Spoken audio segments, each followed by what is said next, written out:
कृष्णा कृष्णा कृष्ण किसे कहते हैं? कृष्ण जो है वो कृष्ण का ही एक स्लैंग फॉर्म है। कृष्णा कृष्णा कहते हैं यानी कि मौला कुल कायनात साफ वाज़ेह तौर पे कह रहे हैं कि मुझको हिंदू कृष्णा कृष्णा कहते हैं यानी कि मौला कुल कायनात जब हिंदू सिविलाइजेशन में आया फिर जो एक सबकॉन्टिनेंट रीजन में है तो मौला कायनात को कहा गया कृष्ण कृष्ण यानी कि जो मौला कुल कायनात वाज़ेह तौर पे ये मैं नहीं कर रहा, मेरे अल्फाज नहीं, आपको मैं कोट दे चुका हूं, जाके आप चेक कर ले किताब में, अगर आपको मिल जाए कि मौला कुल कायनात फरमाते हैं वाज़ेह तौर पे फरमाते हैं कि मुझको हिंदू जो है वो कृष्ण कृष्ण कहते हैं। इस तरह क्या लिखा और आगे भी मौला फरमाते हैं, लेकिन मेन वाली जो हेडलाइन थी वीडियो की पिछली वीडियो की कंटिन्यूएशन वो ये थी कि हिंदू मुझे कृष्ण कृष्ण कहते हैं। आगे बात सुने, उसके बाद मौला फरमाते हैं कि जो फिरंगी है वो मुझको हम ईसा कहते हैं और जो लोग हैं अईता के वो मुझको बोलिया कहते हैं या बोलिया कहते हैं। उसके बाद मौला फरमाते हैं कि इराक में मुझे अमीरुल नहल कहते हैं, मुझे खुरासान में हैदर कहते हैं, मुझको पहले आसमान पे अब्दुल हमीद कहते हैं, जो दूसरा आसमान है उसमें मुझे अब्दुल समद कहते हैं, जो तीसरा आसमान है उसमें मुझे अब्दुल मजीद कहते हैं, जो चौथा आसमान है उसमें मुझे जुल उला कहते हैं, जो पांचवा आसमान है उसमें मुझे अली आला कहते हैं, अली उल आला कहते हैं। उसके बाद जो खुदा है, जो रब्बुल आलमीन है, जो ईश्वर है, जो हम सब का अल्लाह है, उसने मुझको अपने थ्रोन पे बिठाया, अपनी अथॉरिटी के थ्रोन पे बिठाया, जो अल्लाह की कुर्सी है उस पे अल्लाह ने मुझको बिठाया है, उसने इमामत पे बिठाया है। और उसके बाद कहते हैं कि मुझको उसने लक़ब अमीरुल मोमिनीन दिया, यानी कि मुझको जो वहां पर वो जो एक मसनद है वहां पर बिठाया और मुझको अमीरुल मोमिनीन कहा। और ये दो जहां, ये जो ख्वाजा दो सरा है, यानी कि इसका जो एग्जैक्ट वर्ड आता है ख्वाजा दो सरा,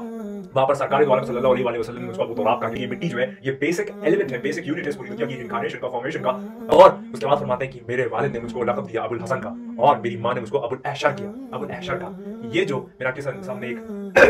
आपके सामने एक जीनियोलॉजी पढ़ी, आपके सामने एक डिस्क्रिप्शन पढ़ा मौला कुल कायनात का, ये मैं तारीफ नहीं कर सकता, मेरी कोई औकात नहीं। मौला कुल कायनात खुद फरमा रहे हैं कौकब दुर्री 364 365 पेज नंबर पर ये पूरा वाकया